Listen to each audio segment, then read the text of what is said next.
Hello everyone, welcome to Sex Watches and Petals. Welcome back to another video. My name is Lauren Matheson and we talk about all things grown and sexy. If you all are new to me, let me introduce myself to you all. My name is Lauren Matheson Cornish. I am the creator of Sex Watches and Petals. I am a sexologist, a marriage enrichment coach, and also a small wine business owner. And on this channel, we talk about all things grown and sexy. We talk about relationships, we talk about marriage enrichment, we talk about dating, we talk about sex, of course, we talk about great wine, all things wine, and all the fun kiki stuff, grown and sexy stuff that we like to talk about as grown and sexy adults. So thank you all for tuning in, and this is our channel where a safe place where we just have a good time and kiki. And like I said, we talk all things wine. So if you all are new to me, let me just tell you, I need you all to do three things. Well, four things actually. I have four little maintenance things. I need you all to sit down and grab you a glass of some amazing wine. I want you all to hit like. I want you all to hit subscribe.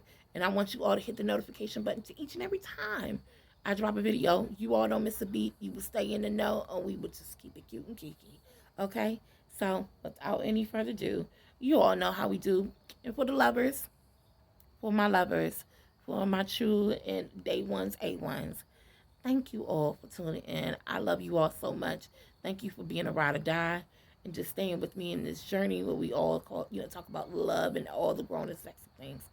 And I want you all to do our little ritual. Grab your glass, as you all can see. Grab your glass. Today we are drinking on Family Ranch, and this is our red bourbon oak red wine. Okay. Show you all. Grab a glass and let's cheers and have us a great time. Okay. So today's conversation, I really pray on having this conversation with you all, and I really, it's a hot topic that is going around on social media. But I really prayed on having this conversation with you all because this is a really, really heavy conversation.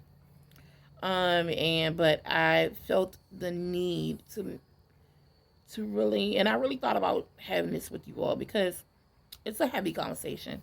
And like I said, we have the fun, we have the kiki, we talk all the good and grown and sexy things, right?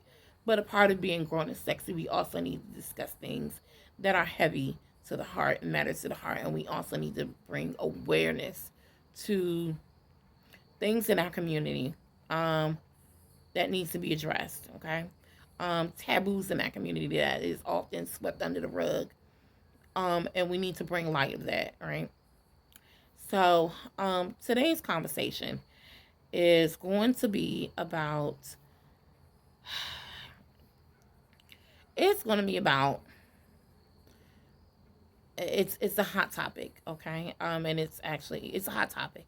And it's going on around social media. And it's going to be about the young girl, it's going to be about an 18-year-old marrying her, an 18-year-old marrying her godfather, her 61-year-old godfather. And we're going to talk about a little bit about sexual abuse and grooming and the importance of being a village and protecting your children, okay? If this is a little heavy for you, I understand. Just save it. And when you're ready, when you're free, come back and have this conversation. But I believe things like this need to be addressed. We can't keep sweeping it under the rug, especially in the African American community. And you know what? And I keep saying the community, but we're not a community. We're a nation. But there's things that we need to discuss, okay? And these are one of the hard rock things that we need to discuss. And stop sweeping sexual abuse under the table, okay? And also about the value of protecting young black girls or black children against predators. So, with that being said, let's get into it. So, earlier this week, it was a post that was made on social media that went viral about this young girl. Um, I believe I can't remember her first name, but I believe it started with a D. And D Hucklebuck and her husband, and took a picture. They had their marriage picture taken, and it was the conversation of her being 18, and at first it went around saying that he was 51. Then it said that he was 55. Then come to find out the truth, he's actually 61 years old, as people begin to do their research. And this 18-year-old girl who ended up marrying this guy who was 61. And then, you know, as time it went on, and it's being shared, and more, information became out, it became addressed that she was marrying her marrying her godfather. And her mother had went on a post, and her mother had, she was irate, and she went on a post and talking about the child, the child's background, the child's situation. And rightfully so, I understand, her being disapproving of this grown predator taking on her child and marrying her child, and getting in her child's head and grooming her child. And so many people was like, oh, well, you don't know the situation. They're 18, 18, well, she's 18, she's grown. And then, but you really look at the situation, it's like, what is an 18-year-old, what is a 51-year-old man have in common with the 18-year-old baby? Because when you think of 18-year-olds, even though they are legally grown, excuse me, y'all, even though they are legally grown, they are still mentally children, okay? And to be honest, 18 is still a teenager, okay? In my eyes, and be honest, and let's have this conversation, you are not fully developed until you're 21, and you're not really an adult until you're 21. There's certain things that you can't do as 18-year-old. Some 18-year-olds, they're either coming out of high school, going into college, or, going through their first, second year of college, and just trying to, they haven't even found themselves. They're just, they're babies. They're young, they're very young and very naive, and just, the world is just a big, the world is so huge to them, and they're just, like I said, they're learning. They're just coming out of childhood, and they're crawling, they're taking baby steps into adulthood and learning how to be an adult. And 18-year-old girls are very impressionable, and you know and they're in no way capable of sitting down and having, just being ready for marriage, okay? Not in this dating time, okay? And as the research gone on, her mom, she talked about, the situation, how her mother had disapproved. And the mother had went on to say that she was, this baby didn't have a chance. And this grown man who was supposed to be her godfather, who she's known all her life, who's watched her grow up since she was a baby, she was in Pampers, and how he groomed her, and how he used to date the mother, and how this man took advantage of her daughter and groomed her, and got her, groomed her, took advantage of her, and just started molesting her when she was a young girl. The mother went on to having conversations about how the little girl, she wasn't raised by her family, and how she was taken away from her mother when she was a little girl, and how she was molested since she was a child. And this man, who was supposed to be a protector of hers, she didn't talk about having her biological father in her life. Her mom talked about her having multiple children. All the children was removed from her, and the little girl, she was taken outside the home, and she was raised she was just adopted a few years ago by someone else. But in between time, before she was adopted by a white family, right before the mother had got out. And by the time the mother had got out, she was 14 years old, and a relationship had started between her and well, the child started being molested by the man who was her godfather. And the little girl, she started being molested when she was 14. She became pregnant when she was 15. And I'm going to say allegedly. Okay.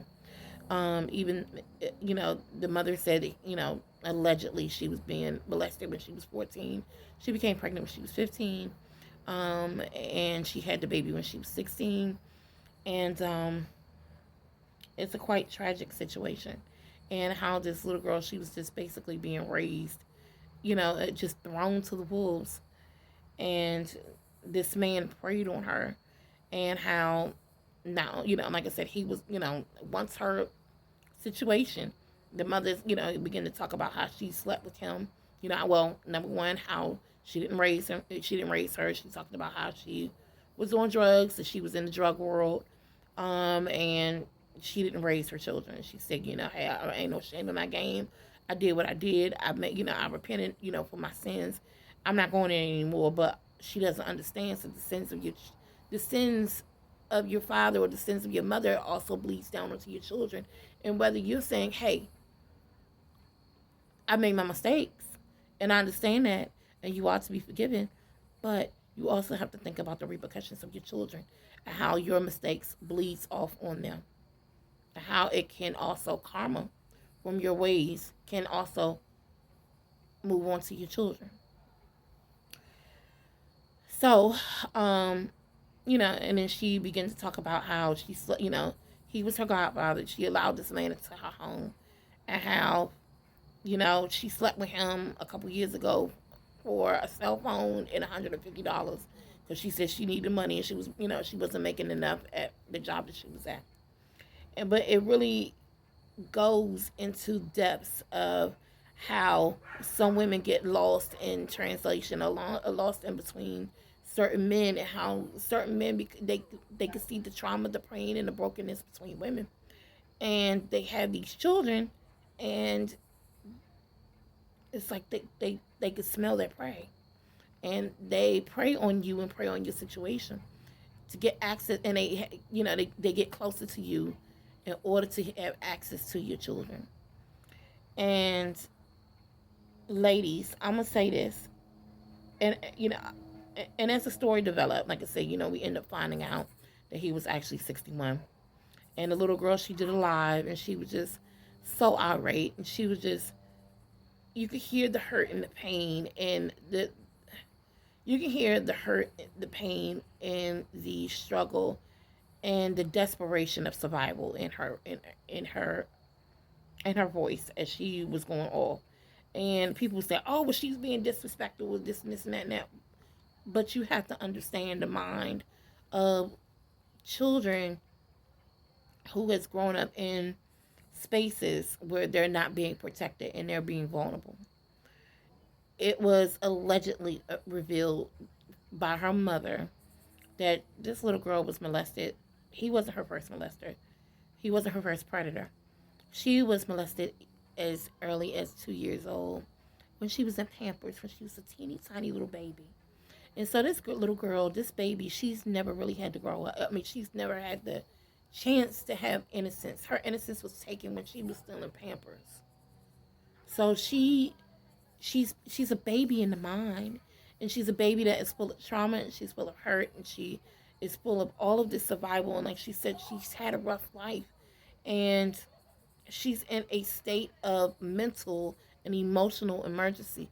And so, since when you are, because let's break that down. When I say a state of mental and emotional emergency, when you are a survivor or a victim of sexual abuse as a child, um, sexual abuse, it stunts your growth, and it stunts your mentality. And this is and like I said, not only sexual abuse is assault to the body, but it is assault to the spirit. It is assault to the growth of a child, the mental, the mental growth of a child. And a lot of times, children become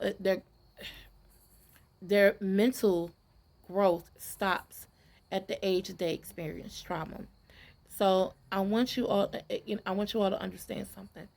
If this baby allegedly has been abused since she was 2 years old, since she was been in Pampers, she was taken from Child Protective Services. She was taken from her mother's home by, Child Protective Services or Department of Family Services from her mother. She had no father. She obviously didn't have any grandparents, any family, no sound structure. She's never felt safe. Never had a strong sound structural home. No love, no loyalty, no one, no protection. Um, it alters your mind. And a lot of children, when they grow up in these type of situations, and they grew up, and they constantly in a traumatic mode, and they grow up in survival mode. A lot of times, the children grow. They don't have the time. They don't have the luxury of being a little child. They don't have the luxury of really playing with doll babies. They don't have the luxury. I mean, they play with dolls, but it's different. They don't have the time. To be little children that don't have to be sexualized and twirl and play, and to just be free as little children are supposed to be free. They don't have the luxury of enjoying the innocence of childhood and the beauty of childhood. And it become about survival. For all we know, that this little girl, like I said, she was molested when she was 2. She was taken out of the situation. We don't know what she's been through in Department of Child Services. We all hear about the the the stories, the horror stories of being, of unstableness, of abuse, inside of, foster care and group homes and things like that. And so it's just think of what she what she had to experience. And this little girl, obviously, she's been through a lot. Like I said, she has been having sex for with this man since she was 14. And as she said, I don't want to be cheated on. I don't want a man who's going to be disloyal to me. I don't want anyone to hurt me. So I have to protect. So in her mind, she said, I have to protect myself. She's thinking, I have to protect myself with in her mind, I have to make a plan with the devil in order to protect myself and to secure my future, because in her mind she doesn't have a future. Okay. Because it's been all about survival with her. She's never had a chance to like live a childhood and be free. She became a mom, a baby, having a baby at 16. So we really have to break this down and understand that this is bigger than it. This is so much bigger than this is so much bigger than we can expect it. Okay. And because this little girl is hurting, and she is only fighting for stability. She's only fighting for peace. She's only fighting to be sound. She only wants to be protected. She only wants to live a happy, joyful life. She is desperate and looking for love in all the wrong places. And this man has groomed her, has got in her head. And you got to understand about sexual abuse. It's, and like I said, not only it's assassination to the soul. Okay, not only are not only is it a violation of someone's body, of an innocent child's body, but it's also the grooming and the psychological damage that the psychological damage and the grooming that they do to young girls, and the brainwashing that they do to young girls. We have to be honest with ourselves, and we have to call a thing, and we got to get down and deep into it. Sexual abuse, it is it's more prevalent in the black nation And it is a dirty little taboo. It's not a secret. It's a dirty little a taboo topic that we need to discuss. Too many black girls, 1 out of 5 black, 1 out of 4 black girls have experienced being sexually assaulted or sexually violated as children. And oftentimes it starts when they're young. And I know, back in the day, they used to always talk about stranger danger, about strangers coming to, the big, the big bad man or the big bad wolf, who was a man coming up, to snatch children away. But 9 times out of 10, 80%, 90% of the time, it's not a stranger. It's actually someone that you know inside your home. And, it's someone that you know, whether it can be, it could be an uncle, it could be a grandfather, it could be a father, it could be an aunt, because women, they sexually abuse children as well. That's another conversation that we don't even talk about. It could be boyfriend, it can be mama's boyfriends, it could be,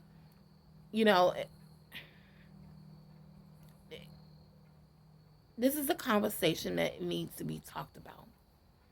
And we need to address it, because a lot of times when little girls, they've been violated, like I said, it's by someone that we know. And when, and 9 times out of 10, 75 to 80% of the time. Oh, excuse me, y'all. I don't know if y'all saw that fly.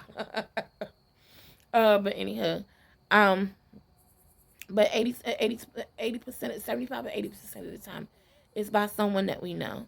And these young girls, they're being unprotected. And a lot of girls, they say, I'm going to go tell my mama. And if they look up the courage they take up the courage, they get enough courage to say, mama, somebody hurt me. Mama, daddy, somebody hurt me. Somebody violated me. And they say, who? And a lot of times, if these girls discuss who it is, these young girls are not being protected. A lot of parents are siding and protecting predators, and villainizing the children. We got to stop that. Sexual abuse has been around for a very long time. It has probably even begun, and especially in the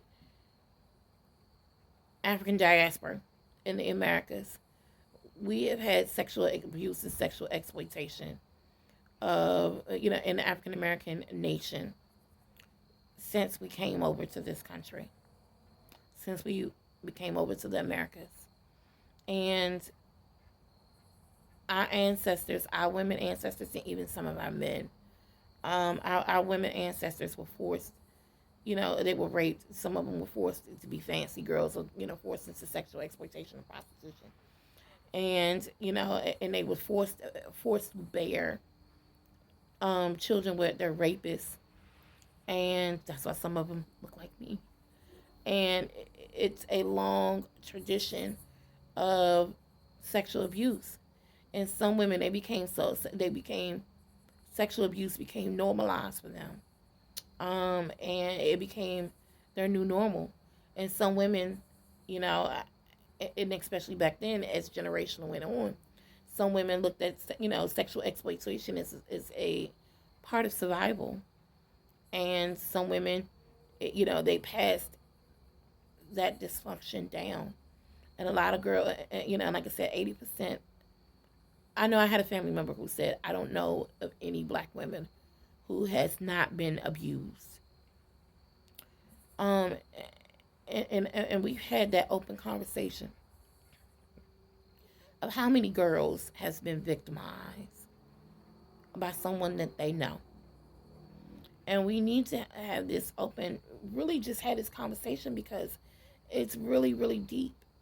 And sometimes, like I said, it goes, like I said, whether it's, being forced to, being raped from slavery, being sexually exploited during slavery, child marriages where, back in the day, Older men would take on 14, 15, 13, 12 year old, 12-year-old girls, 12, 13, 14, 15, young wives, and that's a form of sexual abuse and sexual exploitation, or even our mamas where, some people's grandmama's 12 and, granddaddy's 16. That's also sexual exploitation as well.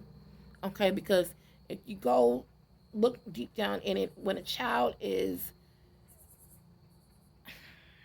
75% of children, if they are having sex while they are teenagers, 75% of the chance boys included, they have been sexualized and sexually abused as well.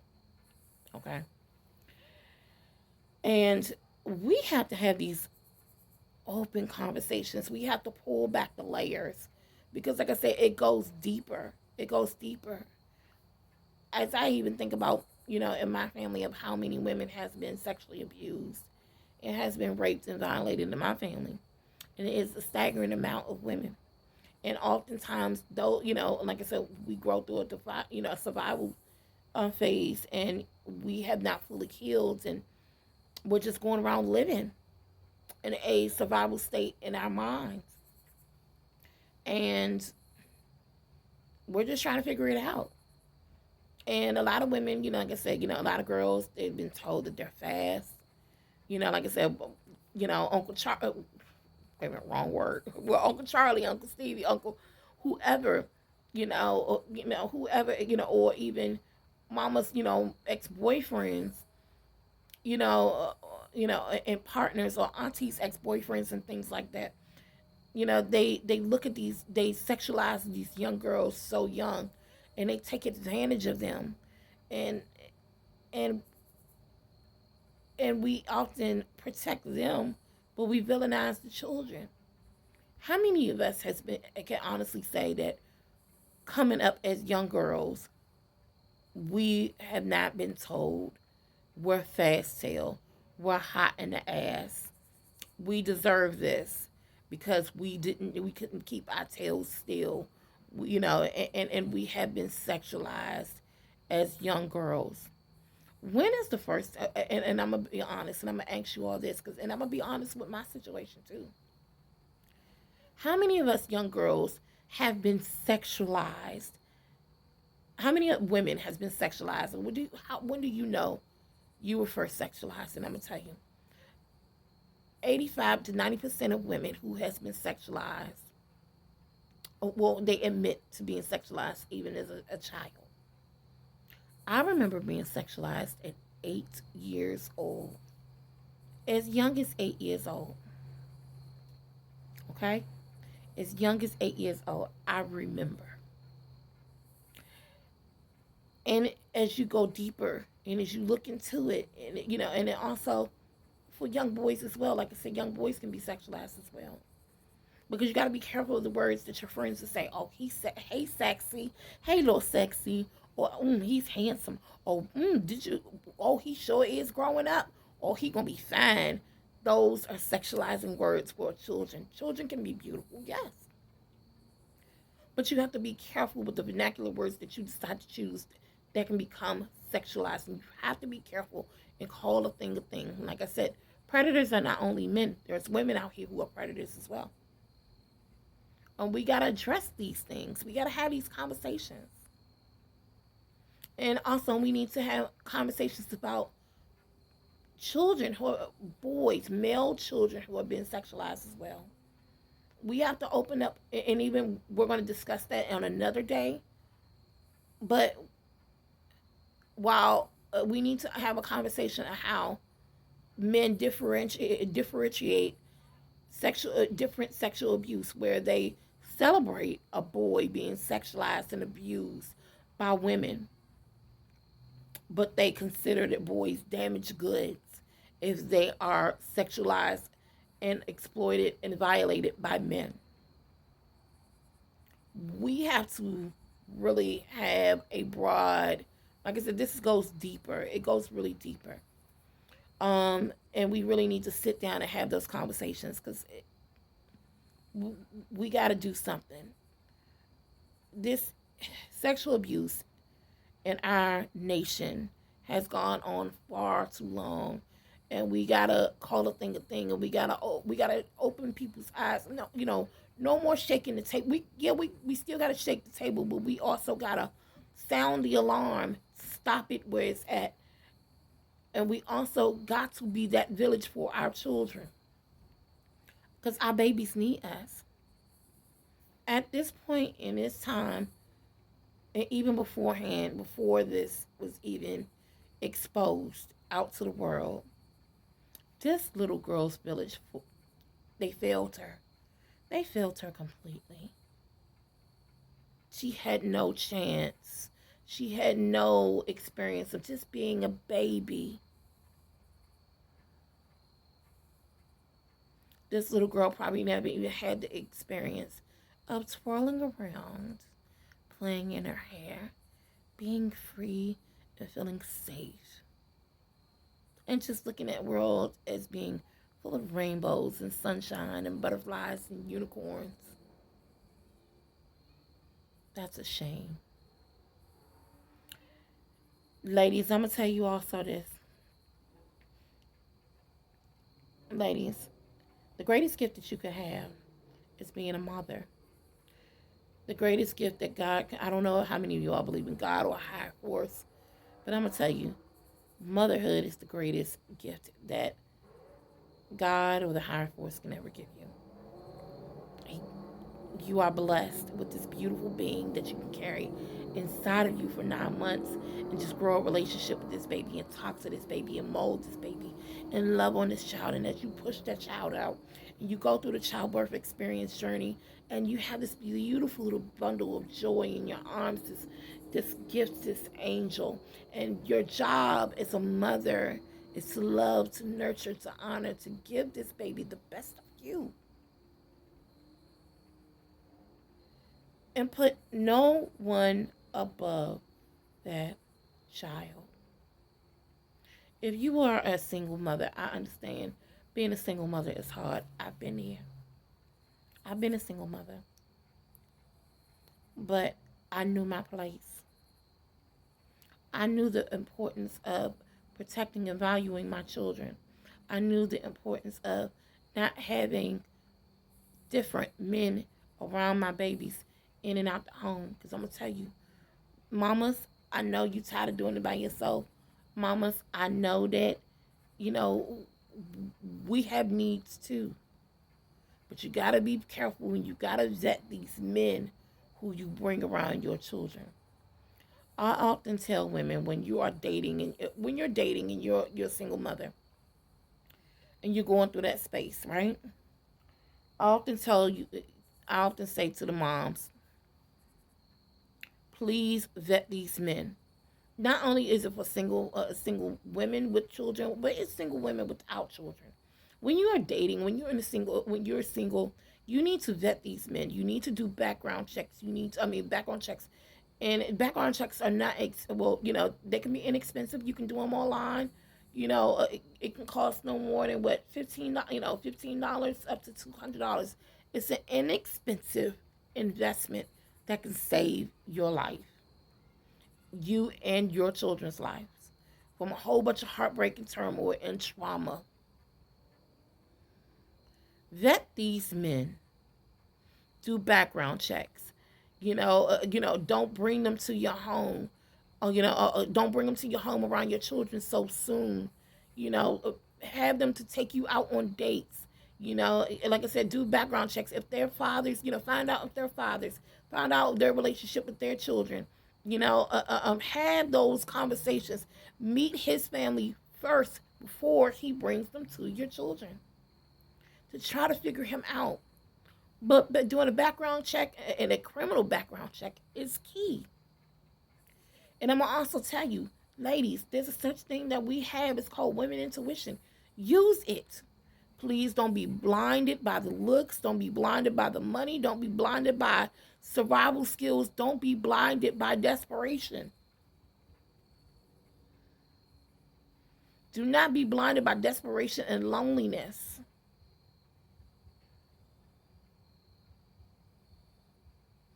And in any inclination that you have of this man being a creep,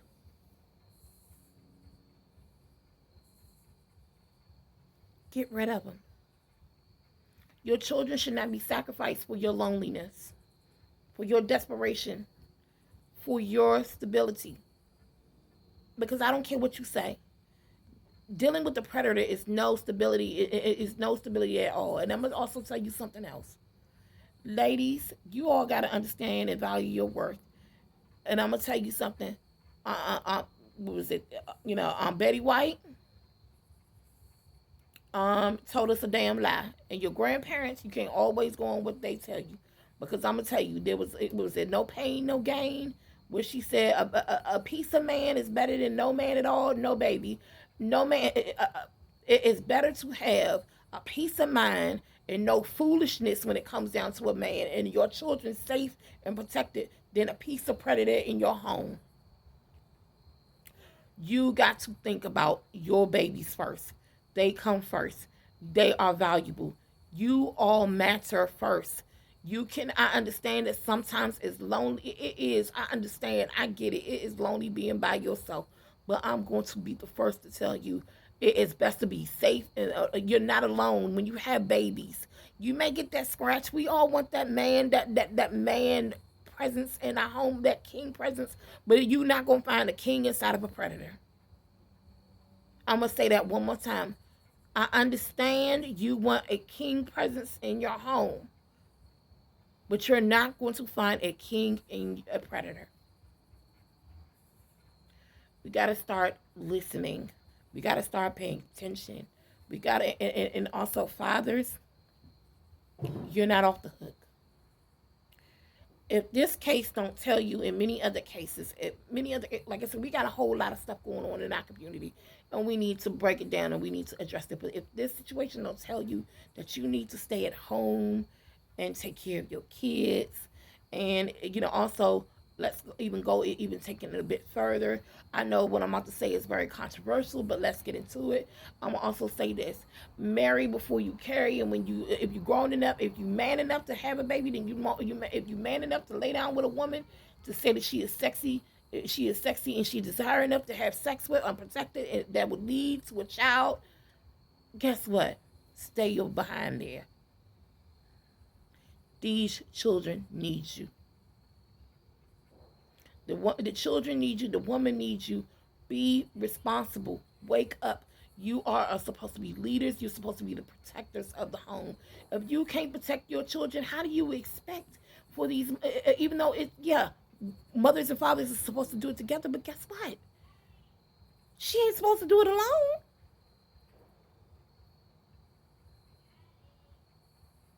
It's time for you all to wake up and start really seeing things for what it is. Because our babies are hurting. Our babies are the ones that's suffering. And you all got to do better. We got to do better by this. We got to do better. We got to do better. So that is going to be the end of the conversation for the day. I want you all to tell me. Go back in the comments. Let's have this conversation. Let's talk about it. I want to know what are y'all thought process. I want to have this conversation with you all. I know it's heavy. I know it's hard. I get it. I understand completely. But it's a conversation that we need to have because our babies are suffering. We cannot no longer continue to go on in a nation this way, trying to build a nation. This is only deteriorating a nation. So I want you all to hit like. I want you all to hit subscribe. But I also want you all to like down in the comments. I want you all to get down in the comments. Let's have this conversation. Let's have this dialogue. Let's talk about. Let's pull back the layers. Let's have a conversation about sexual abuse. Let's talk about it all. Okay? So, thank you all for tuning in. I really enjoyed this conversation with you all tonight. If you all just, like I said, just let's have this conversation. Okay? If anyone has to touch you that they love you today, I love you. Have a great day on purpose. Let's have this conversation. Good night.